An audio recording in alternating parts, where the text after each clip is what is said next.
은혜 찬양 감사드립니다. 이제 성경 말씀을 봉독하겠습니다. 각 가정에서 온라인 생중계 예배로 참여하시는 성도님들께서도 함께 봉독해 주시기 바랍니다. 오늘 우리에게 주시는 하나님의 말씀은 역대하 7장 13절과 14절의 말씀입니다. 제가 가지고 있는 성경은 구약 성경 665페이지입니다. 역대하 7장 13절 14절 말씀을 함께 합독하시겠습니다. 혹 내가 하늘을 닫고 비를 내리지 아니하거나, 혹 메뚜기들에게 토산을 먹게 하거나, 혹 전염병이 내 백성 가운데에 유행하게 할 때에 내 이름으로 일컫는 내 백성이 그들의 악한 길에서 떠나 스스로 낮추고 기도하여 내 얼굴을 찾으면 내가 하늘에서 듣고 그들의 죄를 사하고 그들의 땅을 고칠지라. 아멘. 2년 3개월 동안 지속된 코로나 가운데서도 오늘 이렇게 부활의 능력을 주신 주님을 찬양합니다. 혹 우리 가운데 코로나 때문에 지친 영혼들이 있다면 다시 한 부활의 산 소망을 주시기를 바랍니다.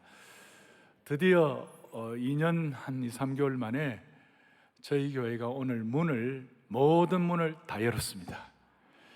오늘 어떤 장로님이 1, 2부 오시는데 지하철에서 바로 본당으로 들어오도록 문이 열린 걸 보고 눈물이 났대요. 여러분들은 웃었습니까? 얼마나 감사한지. 참 이제 오늘부터 전에는 남쪽 북쪽 이렇게 우리가 통제력이 되기 때문에 문을 한쪽만 열고 이렇게 했는데 교회의 모든 문을 열게 하신 주님을 찬양합니다. 부활의 축복입니다.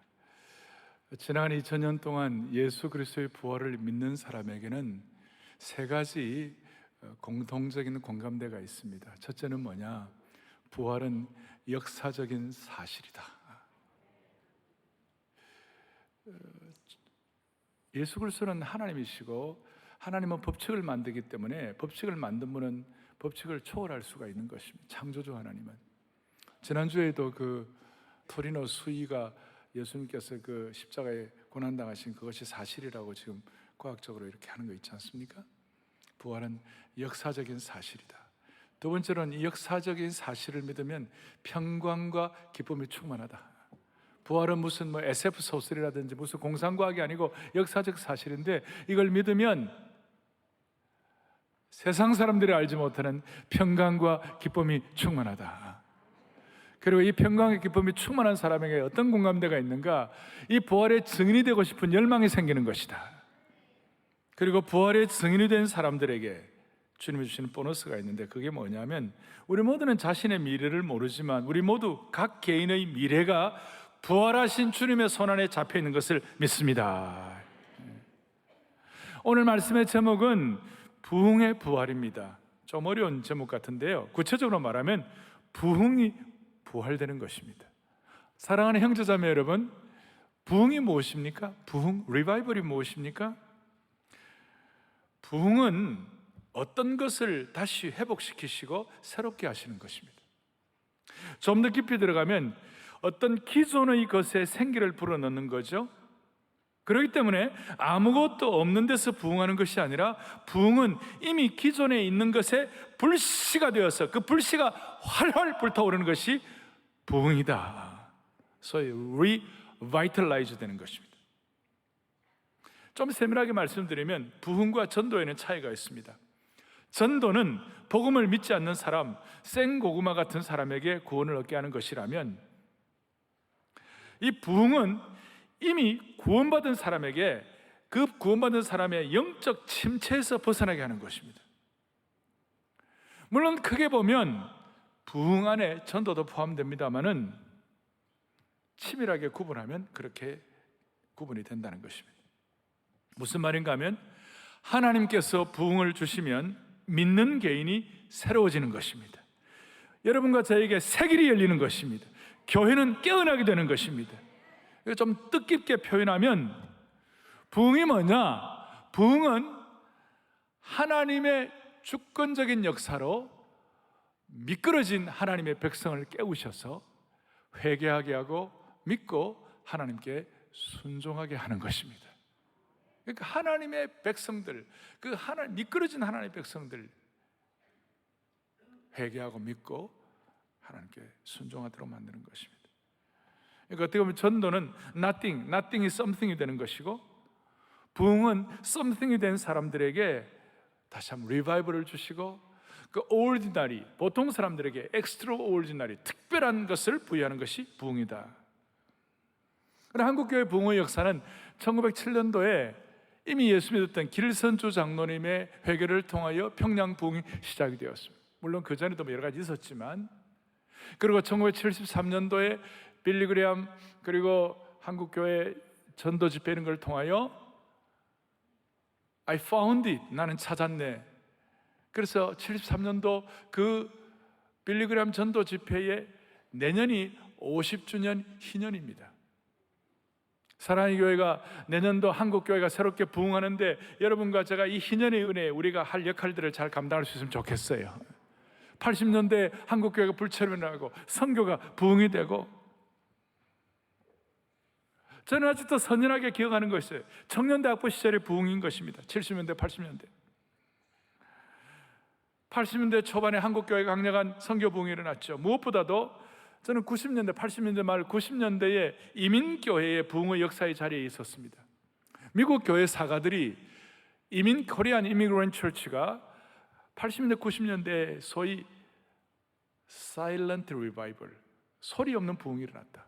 백인들의 시각에서 볼 때는 소리 없는 부흥이지만 이민교회에 큰 부흥이 일어나게 된 것입니다.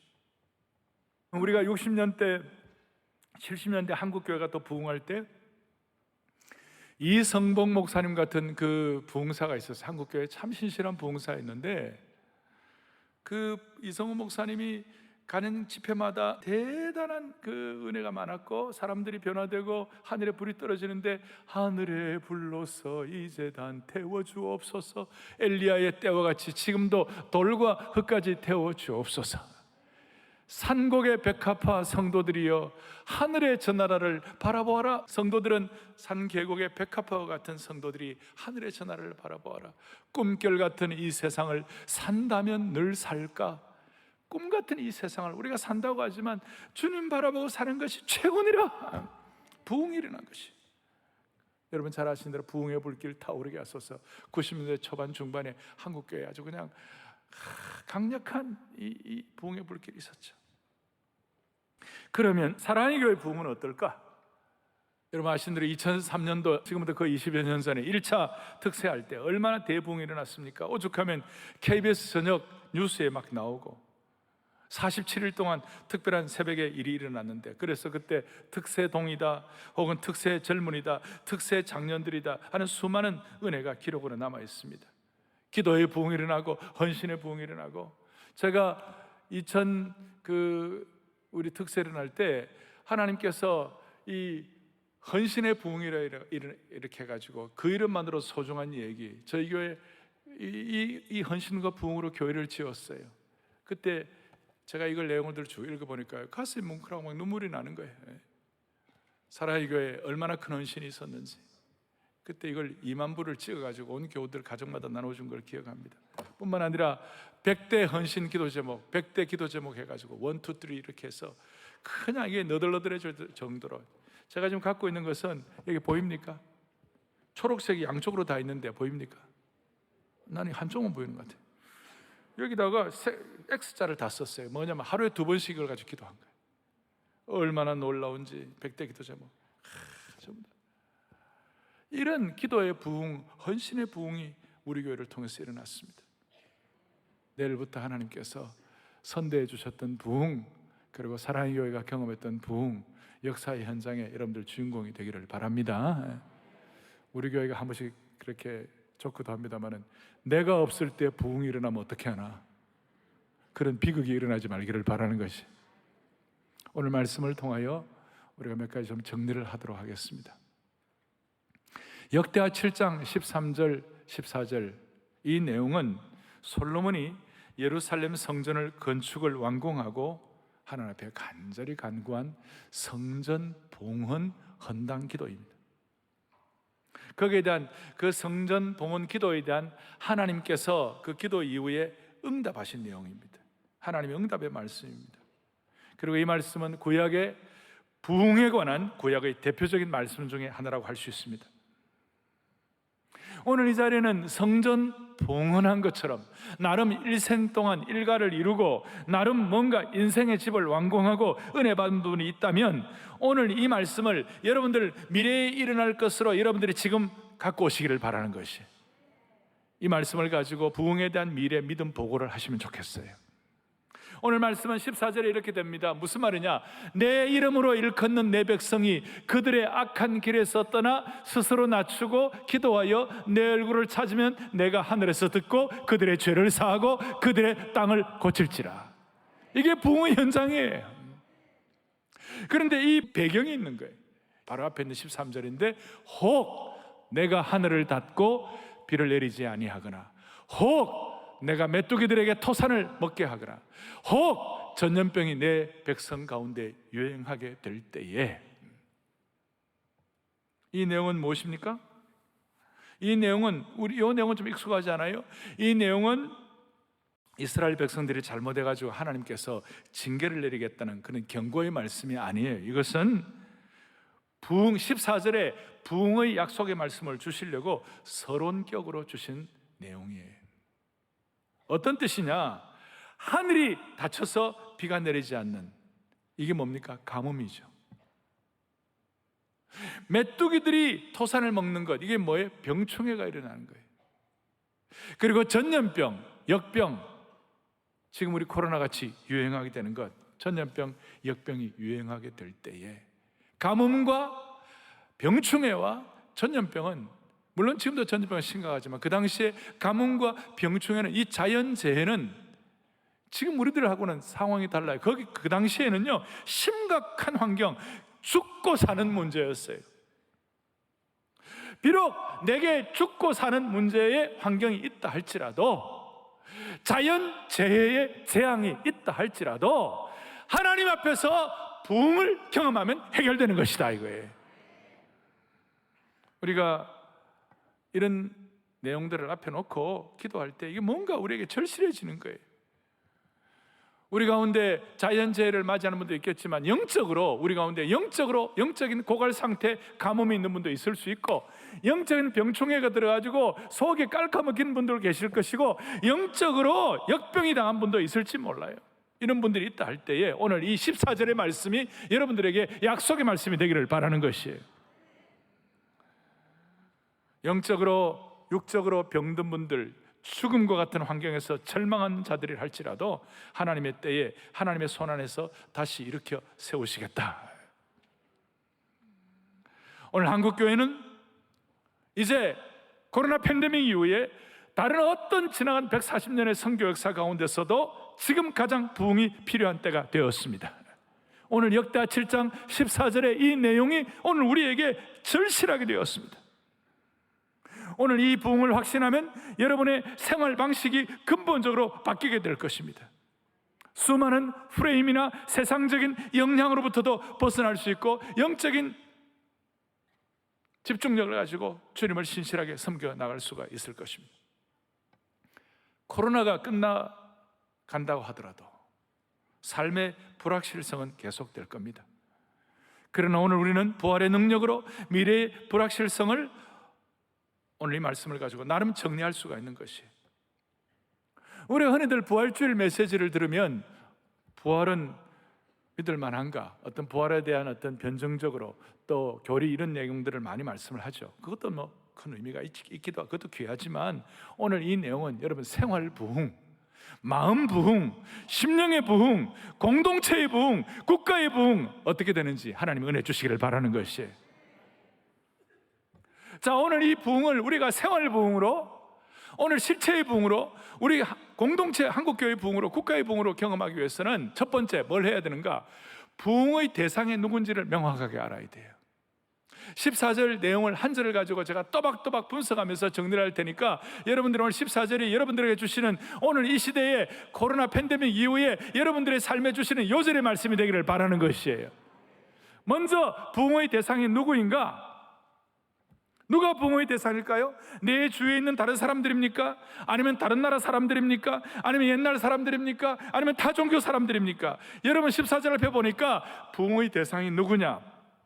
14절 앞에 내 이름으로 일컫는 내 백성이 부흥의 대상이 되는 것입니다. 하나님의 백성들, 하나님의 친백성, 하나님의 자녀가 부흥의 대상이 될 수가 있는 것입니다. 아니 오늘 우리 가운데 우리가 예수 그리스도를 구세주와 주님으로 고백하는 하나님의 자녀들이라면 부흥의 대상이 될 수가 있는 것입니다. 무슨 말인가? 부흥은 보편적인 것이 아니에요. 부흥은 타종교인에게 적용되는 것이 아니에요. 부흥은 어떤 잘못된 사회주의자에게 적용되는 것이 아니에요.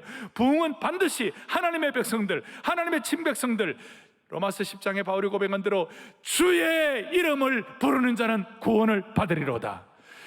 주의 이름을 부르는 자들은 부흥을 얻으리로다. 오늘 이 예배에 참석하신 사랑하는 형제자매 여러분, 우리 모두는 주님의 이름을 부르고 주님이 우리의 구세주라고 고백하는 하나님의 백성이 되신 줄로 믿습니다. 아니 오늘 여러분 예수 그리스도가 우리의 주님이라고 여러분 고백하십니까? 다시 한번 고백하십니까? 그렇다면 저와 여러분들은 부흥의 대상이 되는 것입니다. 하나님의 친백성이 되는 것입니다. 저는 여러분들의 상황을 다 모르지만 오늘 우리가 하나님의 부흥의 대상이 되는 것을 저는 확신하는 것입니다. 부흥의 대상이 하나님의 백성이라는 것은 어떤 뜻입니까? 내가 하나님의 백성이 되어가지고 그 은혜의 감격에서 시간 가는 줄 모르고 울고 찬양하고 기도하고, 또 내가 하나님의 백성이 된 것이 너무 감사하여 새벽 2시, 3시에 나도 모르게 눈이 떠지고, 그렇다면 특세 한번 달려가자는 그런 마음을 가지고 달려오고, 아니 특세가 아닐 때라도 우리가 하나님의 백성이 된 사실 앞에 내 생애에 가장 고귀하고 소중한 것은 내가 예수 믿고 하나님의 백성으로 친백성 된 것인 줄로 믿습니다. 네.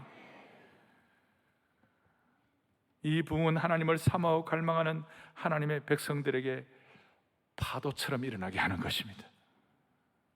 그리고 이 부흥은 하나님을 갈망하고 사모하는 하나님의 백성들에게 예외 없이 부어주시는 축복이 되는 것입니다. 부흥은 피상적인 말이 아닙니다. 부흥이란 것은 나하고 관계없는 말이 아닌 것입니다. 부흥은 책에만 적혀있는 글자가 아닌 것입니다. 먼 영국의 얘기가 아니에요. 과거 평양에서 일어난 것이 아니에요. 지금 바로 나에게 적용되고 지금 바로 내 마음을 뜨겁게 하고 지금 나에게 주어지는 것이 부흥이 되는 것이에요. 나 같은 사람 뭐 되겠나라고 자격지심으로 엎어져 있는 분들이 있다면 여러분도 부흥할 수가 있는 겁니다.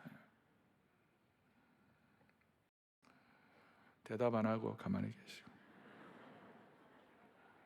내 같은 사람 부흥 되겠나 하는 분들, 엎어져 있는 분이 있다면 여러분도 부흥할 수가 있습니다. 이게 실체 생활 부흥이에요. 우리가 하나님의 백성들이, 하나님의 친백성들이, 예수 그리스도를 구세주와 주님으로 고백하는 하나님의 백성들이 부흥의 대상이라는 사실 앞에 정신이 번쩍 나기를 바라는 것이에요. 우리가 제자훈련 지도자 세미나, 칼 세미나를 하게 되면 외국에 있는 목사님들 많이 오시잖아요. 외국 분들이 많이 오시면 주로 이제 2부 예배를 많이 참여를 하고 이제 3부 예배 시간에 교회에서 그분들과 함께 식사를 합니다. 근데 어떤 분들은 2부 예배 참석하고 난 다음에 어떻게 얘기하느냐? 아니, 가만히 보니까 여기가 부흥의 현장입니다. 그리고 이걸 더 맛보고 싶어갖고 3부 예배도 참석하겠습니다. 그래서 제가 아니, 설교도 비슷한데요. 아니라는 거예요. 저 중앙아시아에서, 저 동남아시아에서, 저 아프리카에서, 혹은 저 뭐 러시아에서 이렇게 오신 분들은 이런 예배와 이런 걸 뭐 상상도 못 하는 거예요. 이 자리가 부흥의 현장이라는 거예요. 자기는 점심을 맛보지 아니하고 부흥을 계속 맛보고 싶다고. 저는 그 말을 잊을 수가 없어요. 우리는 흔히 지나가지만 오늘 이 자리가 하나님이 허락하신 부흥의 현장이 되면 좋겠어요. 자, 부흥의 대상이 아무나가 아닌 것처럼 이제 또 하나 더 부흥의 조건이 있습니다. 부흥의 조건도 아무렇게나가 아닌 것입니다. 여러분과 저는 부흥의 대상이 되었습니다. 아멘. 그런데 부흥의 대상을 명확하게 했는데 두 번째는 부흥의 조건을 충족시켜야 되는 거예요. 14절 중간에 보니까 악한 길에서 떠나 스스로 낮추고 기도하여 내 얼굴을 찾으면, 악한 길에서 떠나고 스스로 낮추고 기도하고 내 얼굴을 찾으면, 그게 한 세 가지로 대별될 수가 있는데요. 히브리 원어는 한국말은 악한 길에서 떠나가 먼저입니다만은 히브리 원어는 스스로 낮추고가 먼저입니다. 스스로 낮추고 부흥의 조건입니다. 첫째 조건은 스스로 낮추고 소위 겸손이죠. 여러분, 이의야를 막론하고 겸손한 자에게 하나님은 부흥을 주시는 것입니다. 여기서 말씀드리는 겸손은 겉으로 그냥 이런 겸손이 아니라 드러난 자세보다도 하나님 앞에서 진짜 나의 모습을 깨닫는 것이 겸손입니다. 하나님 앞에서 내가 누구인지, 소위 하나님 앞에서 자기 주제 파악이 잘 되는 사람이 겸손한 사람인 것입니다. 그래서 국어를 잘 하는 사람이 겸손한 자입니다. 국어는요, 주제 파악을 해야 합니다. 언어 영역의 핵심은 주제 파악을 하는 것입니다. 무슨 말인지를 모르시면 저도 주제 파악이 안 됩니다. 그런데 주제 파악의 핵심은 이겁니다. 주제 파악의 중요한, 겸손의 중요한 키 중에 하나가 바울이 깨달은 진리입니다. 고린도전서 4장 7절에 바울은 고린도 교회를 향하여 너에게 있는 것 중에 받지 아니한 것이 무엇이냐? 우리에게 있는 것 중에 받지 아니한 것이 무엇이냐? 이것은 허를 찌르는 것입니다. 겸손은 겉으로 허리를 굽히는 정도가 아니라 내게 있는 소중한 것들이 주님께로부터 왔다는 것을 고백하는 것이죠. 진실로. 우리 가운데는 자기 분야에서 열심히 노력해서 자수성가하고 성공한 분들도 많이 계세요. 그런데 겸손하게 되면 그런 것조차도 주님께서 허락하시고 주님께로부터 왔다고 고백하는 것입니다. 오늘 우리에게 이런 참 겸손의 은혜를 주시면 좋겠습니다. 여러분, 나에게 주어진 것이 하나님께로부터 받지 않은 것이 어디에 있겠느냐, 이렇게 겸손하게 되면 우리가 삶을 보는 방식이 달라지는 겁니다. 특별히 자신을 평가하는 것도 달라지고 다른 사람을 대하는 것도 달라지는 겁니다. 그리고 그런 분들은 이번 주간 특별한 일이 없는 이상 자연스럽게 특세의 발걸음을 향하게 될 수밖에 없는 것이에요. 겸손이 부흥의 물꼬를 여는 것이죠. 내게 받지 않는 것이 무엇이겠느냐? 절실하게 깨달으면 하나님께서 부흥을 주시는 겁니다. 둘째 조건이 뭔가? 거기에 보니까 기도하여 내 얼굴을 찾으면 이렇게 나와 있습니다. 하나님의 얼굴을 찾는 기도가 부흥의 조건입니다. 아니, 하나님 자체를 찾는 기도입니다. 우리 하나님은 어떤 기도를 원하시겠어요? 주님, 제가 이만큼 잘했으니 주님 기뻐하옵소서. 그것보다도 주님이 기뻐하는 기도가 뭘까요? 저는 주님 없으면 아무것도 할 수 없습니다. 이렇게 절실하게 고백하는 걸 하나님도 기뻐하지 않으실까요? 자, 어린아이가, 우리 자녀가 엄마에게 와가지고, 엄마, 나 100점 받았어. 모의고사 1등 했어. 이렇게 하는 것과 엄마가 세상에서 제일 좋아. 나는 엄마밖에 없어. 이 두 가지 고백 가운데 여러분들은 뭐가 좋아요? 보나마나 100점이지. 보나마나 100점이죠. 그런데 100점은요 늘 맞는 것이 아니에요. 학생시대 또 100점 받았다고 사회생활 100점 받는 것도 아니에요. 환경에 따라서 왔다 갔다 하는 거예요. 그런데 엄마밖에 없어. 엄마밖에 없어. 어떤 환경에도 엄마가 제일이야. 엄마밖에 없어. 그럴 때 엄마의 가슴은 눈물 젖고 뭉클하고 자식 키운 보람이 있는 거예요. 우리 하나님은 이것보다 훨씬 더 하세요. 우리가 뭘 가지고 하나님을 기쁘시게 할 거예요? 하나님의 얼굴을 찾는 기도, 하나님만을 찾는 기도. 우리가 하나님만을 찾는 기도를 하게 될 때 하나님은 우리에게 부흥을 허락하여 주시는 것이에요. 주님의 영광만을 찬양하고 주님이 나의 전부라고 그러고 주님 한 번만으로 나는 만족한다고 그러고 나는 예수님만으로 참 만족을 누린다고 그러고 이렇게 할 때 이게 주님의 얼굴을 구하는 기도가 될 수가 있는 것이죠. 하나님의 얼굴을 찾는 기도. 주님 없이는 단 하루도 존재할 수 없다고. 이것이야말로 하나님의 얼굴을 찾는 기도예요. 아니, 하나님 자체를 구하는 기도예요. 내게 주어진 것이 누구로부터 온 것인가 겸손하게 생각하는 것과 하나님 자체만을 구하는 기도, 하나님의 얼굴을 구하는 기도. 여러분, 우리가 매주일마다 임예송할 때, 창조의 아버지 할 때, 주의 얼굴 구할 때 주의 은혜 머무소서. 창조의 아버지, 열방의 통치자, 세상의 보리라. 주의 얼굴 구할 때 주의 은혜와. 이것만 하라 그러면 잘 못할 거예요. 저도 어떨 때는 잘 안 될 때가 있는데, 이게 여러분 뭐 어떤 분들 수백 번을 했잖아요. 그런데도 주의 얼굴을 구하는 거 바로 하라면 쉽지가 않아요. 해봐요. 하지 마요. 하지 말고 시작. 아이고 잘하시네. 됐습니다. 합시다. 이거는 이미 해줬기 때문에 하는 거고, 앞옆 때는 안 해주니까 다 못하더라고요. 주의 얼굴 구할 때 주의 은혜 머무소. 한 번 더 주의 얼굴을 찾는 기도. 주의 얼굴 구할 때 주의 은혜 머무소. 영광 대신에 부흥.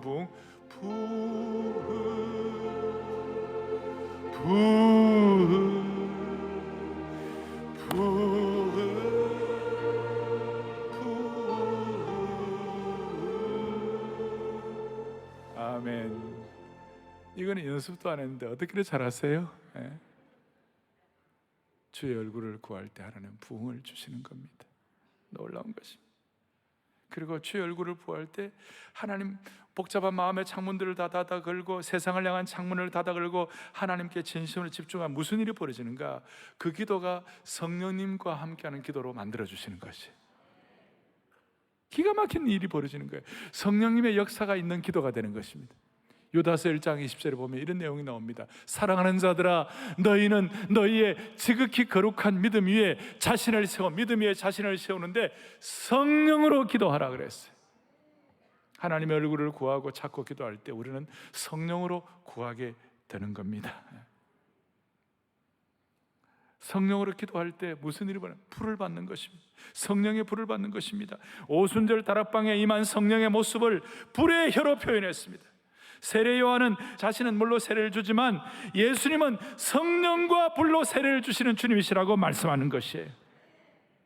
여러분, 오늘부터 시작되는 특세를 통하여 성령으로 기도하는 자 되게 하여 주시옵시고 불을 가슴에 품고 기도하는 주의 백성들 되기를 원하는 것입니다. 성령의 불을 가슴에 품고 기도할 때 하나님은 부흥을 주시는 것이. 옛날에 우리 신앙의 선배들, 또 우리 부흥사들, 부흥사경의 목사님들이 불 받아라 하잖아요. 불 받아라 하잖아요. 그 불 받는 것이 뭐예요? 성령의 불을 가슴에 품고 기도하라, 그 말이에요. 주의 얼굴을 구하는 특별한 기도의 특징이라고 말할 수 있습니다. 오늘 성령의 불을 받아 기도하는, 주의 얼굴을 구하는 기도를 할 때 하나님은 부흥을 주실 것입니다. 또 하나의 조건이 있습니다. 악한 길에서 떠나라고 했습니다. 스스로 낮추고 기도하고 하나님의 성령님으로 함께 하나님의 얼굴을 구하는 기도를 하고 겸손하고 기도하고 그 다음 악한 길에서 떠나는 것, 소위 회개입니다. 회개입니다. 회개의 정의가 뭡니까? 악한 길에서 떠나는 것입니다. 방향을 바로잡고 악한 길에서 떠나는 것입니다. 무슨 뜻입니까? 우리가 지금 주 안에서 예수 믿는다고 하면서도 게으르게 살았다면 돌이켜 부지런해지라. 부지런해지라. 지금도 마음에 분노가 가득 차 있고 오해가 있다면 돌이켜 마음의 평안을 회복하라. 회사에서 재정적으로 부정직하게 지금 살고 있다면 돌이켜서 깨끗하게 하라. 남자분들 아내 이외에 다른 여인과의 관계를 맺고 있다면 돌이켜 가정으로 돌아오라. 악한 길에서 돌이키라. 온갖 종류의 중독에 빠져 있다면 돌이켜 끊으라. 여러분, 어느 정도의 게임은 제가 봐주겠어요. 그건 너무 심한 게임에 빠져가지고 밤낮이 왔다 갔다 하는 분들은 돌이키라. 돌이키라. 부흥이라는 것은 과거가 어땠든 간에 그걸 돌이키고 청산하라는 것입니다. 예수님께서 뭐라고 말씀하십니까? 그 마음에, 가늠한 여인, 그 마음에 부흥이 일어난 여인에게 뭐라고 얘기합니까? 가서 다시는 죄를 범치 말라. 길에서 돌이키라는 것입니다. 돌이키라는 앞예배 나 마치고 그러는데 목사님 게으름이 죄입니까? 돌이키라고 그러니까 그게 아마 찔렸던 것 같아요. 그 제가 뭐라고 그러냐면 뭐 나는 잘 모르겠지만 주님께서 뭐라고 얘기했냐? 악하고 게으른 종아 그랬어요. 돌이키라, 돌이키라, 돌이키라. 이번 득세에 하나님께서 내주셔가지고 모든 것이 하나님께로부터 왔다와 감사하고 하나님 자체를 구하고 회개의 문을 열고 삶을 정리하는 축복이 있기를 원합니다. 예. 자, 정리하겠습니다. 그럴 때 하나님께서 무슨 열매를 주시는가? 부흥의 열매를 주시는 거예요. 14절 마지막 부분에 어떤 열매를 주시는가? 내가 하늘에서 듣고 그들의 죄를 사하고 그들의 땅을 고칠지라. 부흥의 대상이 누군지를 명확하게 하고 하나님의 얼굴을 찾고 구하는 기도를 하는, 이제는 중요한 것은 부흥의 열매를 믿어야 되는 것이에요. 첫째 열매는 뭐냐? 하나님께서 하늘에서 듣는다고 하셨어요. 오늘 이 예배 시간에 주님 앞에 찬양하고 기도하고 간절히 메어 달리는 기도의 총량을 주님이 들으신다, 그 말씀이에요. 득세에 모여가지고 수만 명의 성도들이 모여가지고 간절하게 주님 앞에 기도할 때 그걸 외면하지 않으시고 헛되이 하지 않으시고 또 우리의 눈물도, 우리의 상처도, 우리의 절망도, 우리의 겸손도, 우리의 회개도 헛되지 않으실 주님이심을 믿습니다. 심지어 우리의 울부짖는 기도도, 부르짖는 기도도 헛되지 않으시고 우리가 이제 이번 특세에는 주여 우리가 부르짖나이다 이렇게 기도할 때 하나님께서는 기도의 총량을 들으시고 하나님은 들으신다는 것입니다. 또 하나 열매가 뭐냐? 죄를 사하시고 그들의 땅을 고칠지라. 실제적으로 용서하시고 치유하신다는 겁니다. 우리는 주님 앞에 늘 부끄러울 때가 있습니다. 떳떳해서 얼굴이 참 떳떳 나아갈 자격이 없는 것 같은 느낌을 가질 때가 있습니다. 그러나 주님은 오늘도 용서하시고 치유하실 준비가 되어 계시는 것입니다. 오늘 이 주님의 치유와 용서를 기대하십시다. 팬데믹 이후에 오늘 이제 엔데믹이 와가지고 앞으로 이제 코로나 뭘 정된다 할 때 뭐가 우리에게 답이 될까요? 뭐가 우리의 답이 될까요? 네. 무슨 정치가 답이 될까요? 무슨 법이 답이 될까요? 우리 교회 앞에 대법원이 있는데 대법원이 우리를 치유합니까? 정치가 우리를 부흥하게 하는 것입니까? 물론 누가 대통령이 되고 누가 대법관이 되는 건 중요합니다. 그래서 우리 투표를 잘해야 합니다. 그러나 부흥은 대통령과 대법관을 통해서 오는 것이 아닙니다. 수많은 정치 권력들이 있지만 다 지나가는 것입니다. 지난 20년 동안 우리는 보아온 것입니다. 사랑하는 영가족 여러분, 우리의 영혼의 눈을 바로 뜨고 우리 코로나 이후에 여러분들 한 분 한 분이 부흥의 은혜의 대상이 되기를 바라는 것이에요. 그리고 한 가지, 우리가 정말 이런 마음의 소원을 가지고 애통하는 마음으로 이 시대의 답이 뭘까? 뭐 세상 돌아가는 거 정치나 법이 답이 아니라 우리가 주님 앞에 진짜 애통하고 눈물로 부르짖을 때 그 눈물과 애통을 통하여 주님이 주시는 답과 치유와 용서가 그것이 답이라는 것이에요. 무슨 말인가? 우리가 눈물의 때, 눈물의 시간, 그것이 우리를 부흥과 치유로 이끌어 간다는 것이, 부흥은 눈물로 기도하는 사람이 감당해야 할 몫이에요. 누군가 그랬습니다.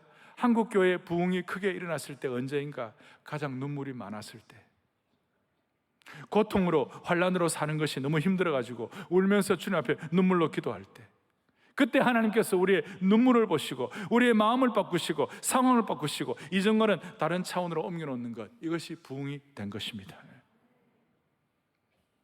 평안하고 잘 나가지 못해가지고 어떨 때 너무 고난이고 너무 힘들고 너무 눈물로 치시올 수밖에 없는 그런 상황이 되어갖고 주님 앞에 눈물로 나아갈 때에 오히려 그것이 우리로 하여금 하나님께서 우리의 삶에 부흥을 주시는 하나의 견인차가 된 것이에요. 눈물이 그렇게 된 것이에요. 우리는 흔히 하나님께서 왜 부흥을 주지 않으시나, 하나님께서는 왜 역사하지 않으시나, 하나님께서 왜 당장 응답하지 않으시나 이렇게 물을 때가 많이 있습니다만, 하나님께서는 어찌하여 너희가 깨어지지 않느냐, 어찌하여 너희가 울지 않느냐, 어찌하여 너희 눈에 눈물이 말랐느냐, 이렇게 말씀하시는 것이. 우리는 하나님 왜 내 소원을 들어주지 않으십니까? 이렇게 우리가 의문을 가질 때가 많은데, 너는 왜 너는 눈물로 주님 앞에 나와서 기도하지 않느냐, 이렇게 하나님 말씀하시는 거예요. 하나님 우리가 눈물로 기도하기를 원하시는 것입니다. 그럴 때 주께서 우리에게 참된 믿음의 실체를 우리 모두가 다 경험할 수 있도록 붙잡아 주실 겁니다. 그러나 인자가 올 때 믿음을 보겠느냐 그랬어요. 말씀을 정리하십시다. 부흥의 대상이 명확해야 되고 하나님 자체를 구하는 기도를 해야 되고 돌이켜 회개하고 눈물로 주님 앞에 나갈 때 부흥을 주시는데, 이게 혼자서는 쉽지가 않아요. 거룩한 연대가 필요해요. 하나님 백성들끼리 서로 연대하고. 그런데 많은 사람들은 이렇게 좀 영적으로 연약하거나 어려가지고 이 신앙에 홀로 서기가 쉽지가 않아요. 그래서 여러분들 오늘부터 더 다락방이 연대하시고, 그 다음에 오늘 우리 성도들이 서로 연대해가지고 특세 동안 서로 거룩한 은혜의 연대의식을 가지고 솔리더리티라고 그러는데, 이거 연대해가지고 하나님께서 이 귀한 장소에, 아니 여러분들의 생애 가운데서 특별히 부흥을 체험하도록 생활 부흥될 수 있도록 붙잡아 주시기를 원하는 것이에요. 똘똘 뭉쳐가지고 우리가 연대에 나갈 때는, 제가 발음을 잘해야 돼요. 연세대학을 얘기하는 것이 아니고 연대해가지고 그렇게 할 때 강력한 전투력을 가지고 그렇게 거룩한 무적 함대가 될 거예요. 혼자 싸우면 너무 쉽게 사탄의 먹이가 됩니다만은 거룩한 연대를 하면 승리할 수가 있는 것이에요. 찰스 디킨스의 유명한 소설 가운데 두 도시의 얘기라는 책이 있는데 그 첫 서두에 이렇게 나와요. 최고의 시간이 있고 최악의 시간이었다. 한 시간이 최고의 시간이 될 수도 있고 최악의 시간이 될 수 있다는 거예요. 우리가 이렇게 거룩한 연대를 가지고 서로 격려하면서 이렇게 하면 우리의 시간이 앞으로 최고의 시간이 될 수 있고, 아니면 믿음이 약해져 가지고 각자 도생한다 그러고 혼자서 외롭게 당하새처럼 헤맬 때 그건 최악의 시간이 될 수가 있는 것이에요. 주 안에서 사랑하는 영가족 여러분, 여러분들의 생애에 한 번이라도 부흥을 맛볼 수 있기를 바랍니다. 아니, 오늘 오후부터 다음 주일까지 거룩한 부흥의 연대를 통하여 한국교회 새로운 지평을 열게 하여 주시옵시고, 우리의 부흥의 역사 때문에 여러분, 한국교회가 살면 이민족도 살게 되어 있는 것이에요. 한국교회가 살면 정치도 살게 되어 있는 것이에요. 우리가 이런 소명을 가지고 시대 앞에 쓰임받는 거룩한 남녀 종들 될 수 있도록 은혜 위에 은혜를 덧입혀 주시기를 원합니다. 하늘에 불러서 이제는 태워주옵소서. 한국교회가 최고로 부흥할 때 하나님 앞에 하늘의 불이 떨어지기를 소원하는 마음 불렀던 찬송입니다. 하늘에 불러서 이제 다 태워주옵소서.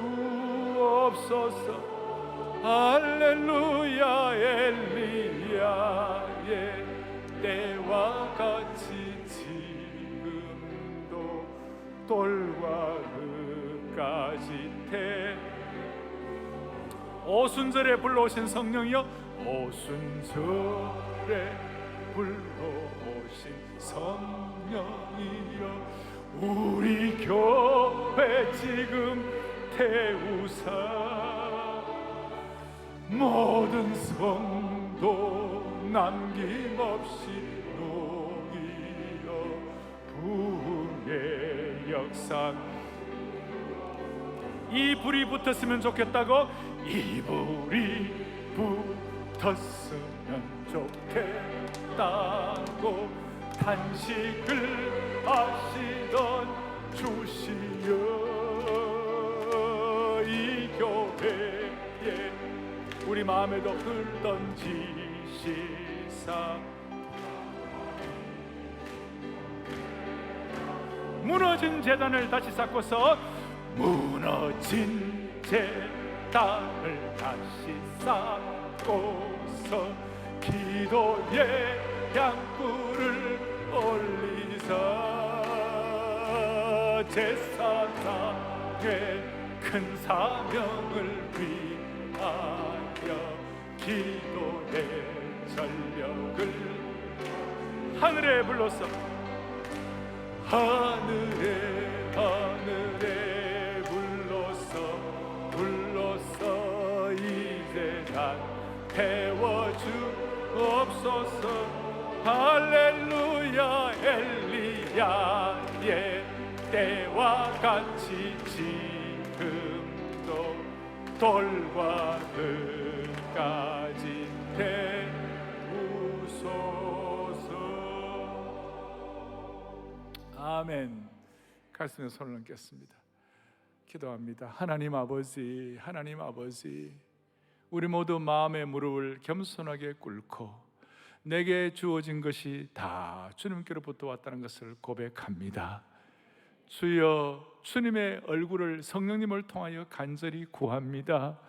주여, 우리 주님이 보시기에 기뻐하지 않은 것 있다면 돌이키기를 소망합니다. 그리고 눈물로 주님 앞에, 불로 주님 앞에 기도합니다. 주여, 우리 모두의 심령 속에는 모든 것들, 부족한 것들은 치유하시고 잘못된 것들은 용서하여 주시옵소서. 오늘 오후부터 있을 특세를 통하여 하늘에 불이 떨어지게 하옵소서.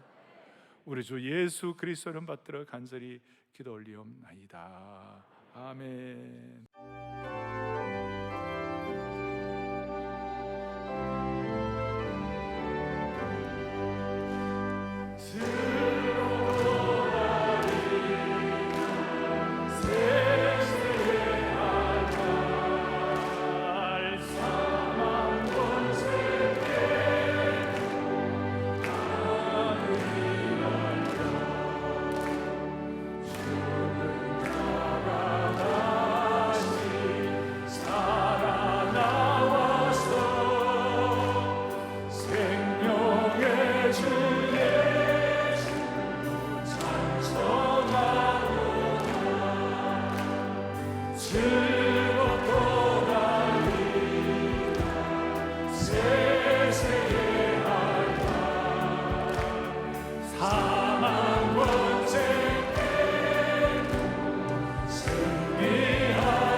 불길 타오르게 하소서.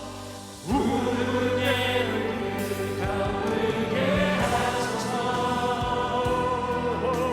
주의 말씀 이밤 새롭게 하소서. 할렐루야. 은혜의 강물 흐르게 하소서. 성령의 바람 이제 불어와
믿음으로 고백합니다. 임하소서.